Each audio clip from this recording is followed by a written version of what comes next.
ನಂದು ಸಬ್ಮಿಟ್ ಮಾಡಿ ನನ್ನ ಕೆಲಸ ಮುಗಿಯಿತು. My job is over. ನಾನು ಕಾಂಗ್ರೆಸ್ ಪಾರ್ಟಿಗೂ ನಾ ರಿಸೈನ್ ಮಾಡೀನಿ, ನನ್ನ ಶಾಸಕ ಪೋಸ್ಟಿಂಗ್ ರಿಸೈನ್ ಮಾಡೀನಿ. ನಾ ಈಗ I am A free bird. I can take any decision. Priyanka Gandhi ಅವರು ಹೇಳ್ತಾ ಇದ್ದಾರೆ ನಾವೆಲ್ಲ ರೀತಿಯಲ್ಲಿ ಅವರಿಗೆ ನಿಗ್ರಾಮ ಕೊಟ್ಟಿವಿ, ಉಗ್ರಾಣ ನಿಗ್ರಾಮ ಎಲ್ಲ ಕೇಳ್ರಿ. ನಾ ಅವ್ರ ಬಗ್ಗೆ ಯಾರ ಬಗ್ಗೆ ಮಾತಾಡಿಲ್ಲ, ನಾ ಬಾಯಿ ತೆಗ್ದಿಲ್ಲ. ನಾ ತೆಗೆದ್ರೆ ಭಾಳ ಮತ್ತೆ ವಿಷಯ ಹೇಳ್ಬೇಕಾಗ್ತದ, ನಾ ಬಾಯಿ ತೆಗೆದಿಲ್ಲ.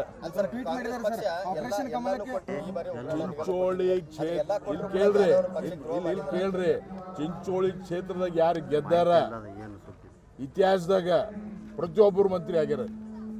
ವೀರೇಂದ್ರ ಪಾಟೀಲ್ ಅವ್ರು ಮುಖ್ಯಮಂತ್ರಿ ಇದ್ರು, ವೈಜನಾಥ್ ಪಾಟೀಲ್ ಅವ್ರು ಮಂತ್ರಿ ಆಗಿದ್ರು, ದೇವೇಂದ್ರಪ್ಪ ಘಾಳಪ್ಪ ಅವ್ರು ಮಂತ್ರಿ ಆಗಿದ್ರು, ಸುನೀಲ್ ವಲ್ಲಾಪುರ್ ಅವ್ರು ಮಂತ್ರಿ ಆಗಿದ್ರು.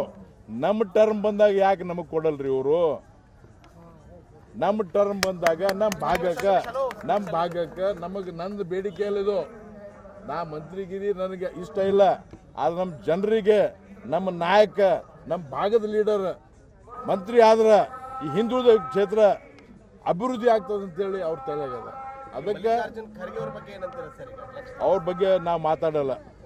ಯಾಕಂದ್ರೆ ಅವರು ಮೊನ್ನೆ ಒಂದು ಸ್ಟೇಟ್ಮೆಂಟ್ ಕೊಟ್ಟಾರ, ನಮ್ಮ ದೊಡ್ಡವ್ರ ಬಗ್ಗೆ ಮಾತಾಡಂತ ನಮ್ಗೆ ಹೇಳ್ಯಾರ. ಅವ್ರು ಬಾಯಿ ತಪ್ಪಿ ಸಣ್ಣವ್ರ ಬಗ್ಗೆ ಮಾತಾಡಲ್ಲ ಅನ್ನೋ ಬದಲಿ ದೊಡ್ಡವ್ರ ಬಗ್ಗೆ ಮಾತಾಡಲ್ಲ ಅಂತಂದರು. ಯಾಕಂದ್ರೆ ದೊಡ್ಡ ವಿರೋಧ ಪಕ್ಷದ ನಾಯಕರು, ದೊಡ್ಡ ಪ್ರೈಮ್ ಮಿನಿಸ್ಟರ್ ಮೋದಿಯವ್ರ ಜೊತೆ ಕೂಡೋರು ನನ್ನ ಬಗ್ಗೆ ಮಾತಾಡೋ ಅಂತ ಹೇಳ್ಯಾರ ಅಷ್ಟೇ.